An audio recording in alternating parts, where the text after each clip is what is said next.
Hey everyone, Tesla Tom here. Thanks for joining us on Ludicrous Feed. We're just doing a little night drive tonight on our Tesla Model 3 performance on software version 2020.12.11.1. It's an important update because it's got the full self-driving visualizations, as you can see right there ahead of you on the screen there. We've got traffic lights, we've got people crossing the street. I'm going to try a bit of autopilot as well as we drive into Chatswood. I'm not going to use full navigate on autopilot, just the basic autopilot, and that should be interesting enough as it is. Difference being that basic autopilot, which is double tap on the indicator, two blue lines there, and it's just auto steer and lane keeping and keeping to the speed limit and following the car ahead of you but slower than the speed limit, as opposed to navigate on autopilot, which is a single blue line, and that's just trying to get you to the destination, making lane change decisions, those kind of things. Alright, so we're just driving into Chatswood now. It's a bit more urban of an area in Sydney, quite built up, so I get to see a bit more visualizations. Now with basic autopilot, it's important that it doesn't react to traffic lights just yet. I know the car stopped there, but that's because there was a car ahead of me. But had I been the first car at a traffic light, that would have been quite dangerous, and certainly not recommended for basic autopilot, and even for navigate and autopilot at this stage in Australia. Oh, that was quite dangerous there, wasn't it? It sort of deviated a bit there, so that's why you should always pay attention. The road lost some markings there, and the car swerved to the left. That's okay, I had full attention and full control. Definitely. Alright, so back to visualizations. There we go. We've got some lines there, got some lane markings, got traffic lights, and again the car has stopped ahead of me. There's a car ahead of me there, but like I said, had I been the first line at that intersection line, the car wouldn't have stopped. But hopefully with the next update, like they have in America now, I'm going to just release it now so this car can merge and re-engage. As I was saying, once we get the update like they have in America, the car will start to react to traffic lights, stop signs, which will be good to test as well.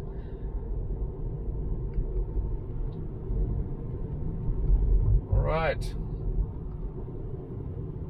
so that car was going a bit slower than the speed limit, hence the car was slow as well and not going to the speed limit. That's traffic aware cruise control. So, going to make a left pretty soon into Chatswood itself.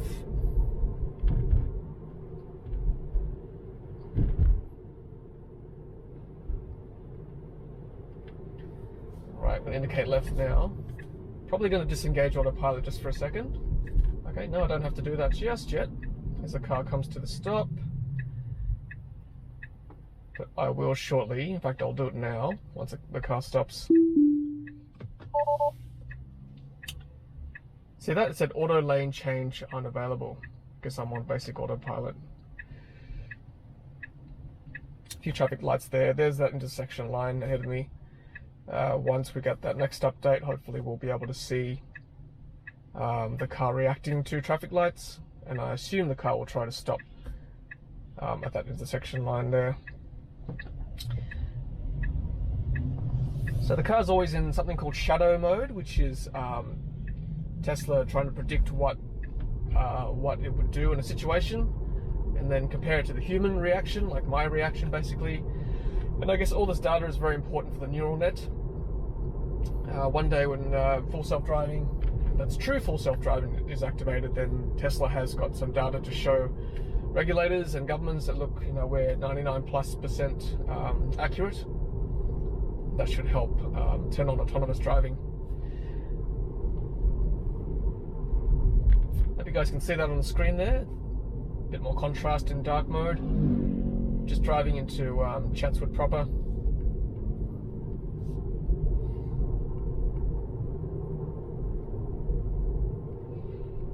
Okay, I might engage autopilot and see how well it goes in urban areas. Okay, see, this car is going really quickly up to the red light. and I'm going to disengage because there's no way I would have stopped in time. As I said, if you're the first car at a light, definitely best to disengage autopilot. But from here, I wonder whether you can engage autopilot. No, you got to keep going a little bit, so you got to start a little bit before you engage autopilot. Until that grey, there we go. Then you can engage autopilot. So I'll probably be doing a lot of engaging, disengaging autopilot as I drive around Chatswood for you. That's why I generally don't have it on during urban areas, just because it's, you know, it's not true self-driving. You've got to just take control, and a lot of areas where the lane markings may not be present, or at intersections where the car might be confused. For example, here I'm going to turn right.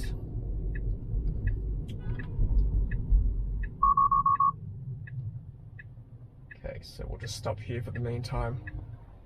It's a little bit scary that, oh no, that went away. I was going to say the autopilot sign was still on there. I certainly wouldn't be engaging it at a red light if I was turning right, for example.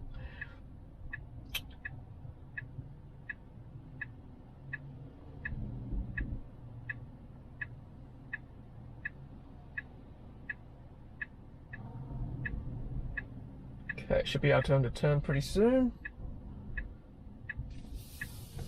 Right. So turn right here. Okay. Gonna engage. And again, I've got to disengage pretty quickly because the red light's there. So I think someone made a comment why I don't use full self-driving in urban areas. Well, this is exactly the reason. Just because the current update, it's just not appropriate, I think. So I'll do a little bit more, but you know, you can quite clearly see it's just not much fun turning it on and off all the time. But the aim of this video is to show you some of the visualizations in dark mode. Hopefully you get some idea of what to expect.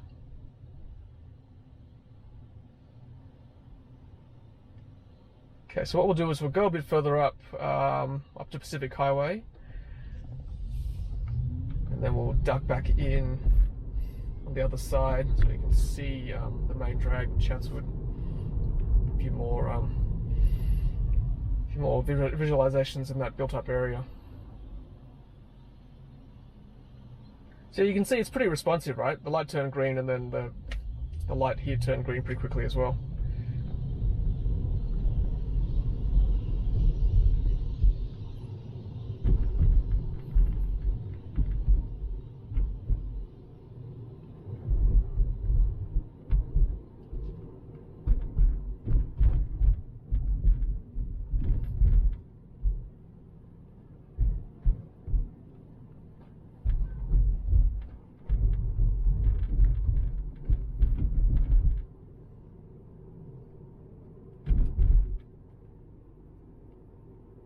Okay, so just heading up to the Pacific Highway junction. I'm not going to go all the way in there. If I can, I'm going to turn right in that laneway. That should sneak us around to the other side, Chatswood.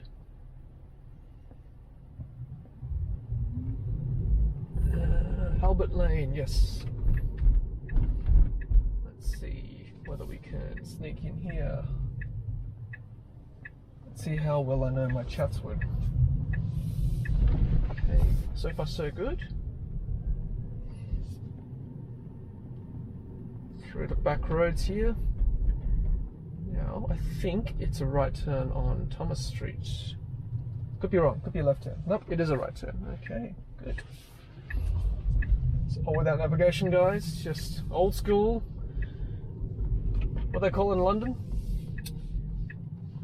The way, the knowledge, something like that, isn't it? The old cabbies used to know London very well.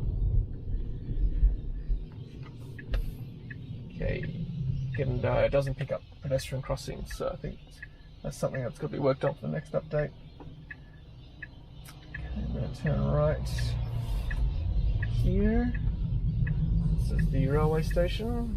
Car is, nope, not going to sneak up there. Rubbish bins. Traffic lights. Very high pedestrian area normally, so guess when the new update comes, will come when it's busier. We'll see how safe the car is with reacting to things. Pedestrian aware, it's very important. Some more cones on my right. Okay, let's turn right here.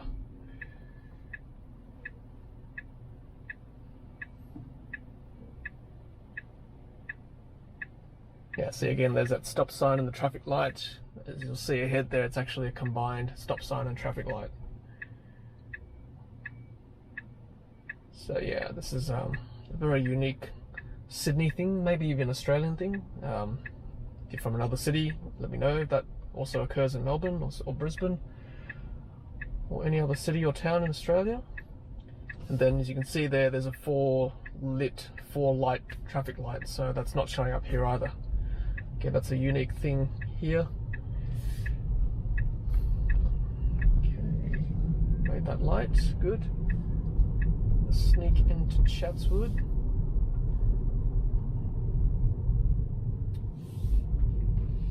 Okay, so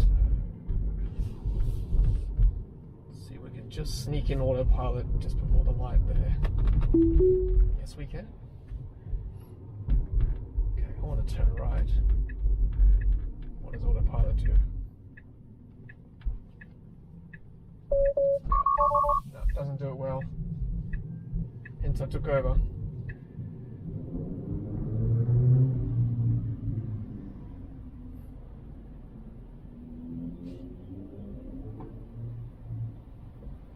Okay, so what we'll do is we'll drive on here, and then we're going to, I might engage autopilot now.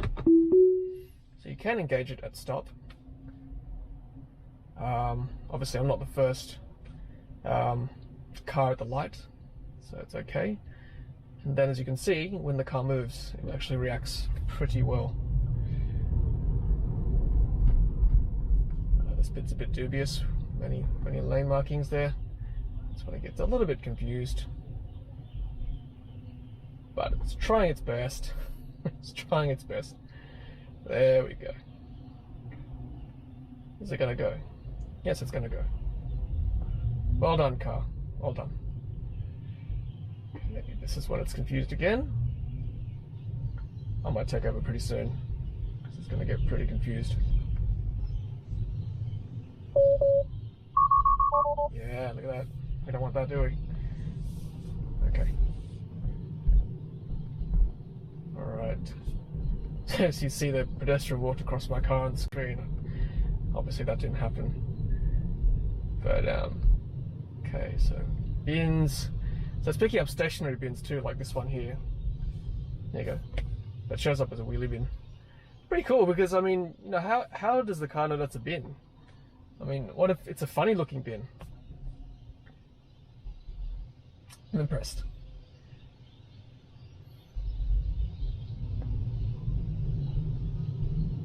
Okay, and then what we'll do is we'll swing back left, go back up Archer Street. Now this pedestrian crossing here ahead of me is a four-way crossing. So it's not showing up as, I mean, the pedestrian crossing is not showing up currently. I don't know whether you can see that on the camera, but that four-way crossing's got a timer as well.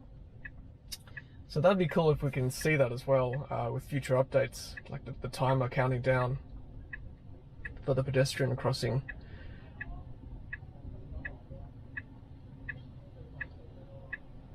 Picking up lots of pedestrians. Again, picking up another bin there, that stationary bin.